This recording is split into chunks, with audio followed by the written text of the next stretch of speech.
Konfranslarda, tədbirlərdə çıxış eləyəcəksiniz. Bəziləri beynəlxalqdır. Doktorantura üzrə, magistratura üzrə çıxışlarınız olacaq və öz elmi biliklərinizi ortaya qoymalısınız. Sizə düzgün Azərbaycan dili lazımdır. Daha savadlı, başqalarında olmayan, daha peşəkar bir nitq. Bəli, savadınız var, çünki xeyli kitab oxumusunuz, bəlkə çoxsunu özünüz yazmısınız, monoqrafiyalarınız var. Mən bunların hamısından əmin varxayınam. Amma bunlar sizi niyə danışdırmır? Niyə söz bazarınız, söz ehtiyatınız sizə kasad görmür? Əslində isə bu kasadlıqla əlaqəli deyil. Beyin oxuma aktını və danışma aktını fərqli yerinə yetirir.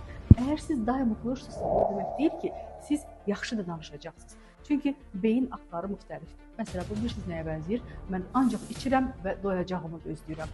İkisi də qida aktı olsa da. Deməli, yaxşı danışmaq üçün böyük bir kitabxananı oxuyub qutarsaz da, yenə də bu sizin danışığınızda sadəcə söz tərkibi olaraq faydalı olacaq. Danışığı, diksiyanı və çıxış eləməyi, natiqliyi isə mən sizə öyrədəcəm. Buyurun, iştirak edin və faydasını görün.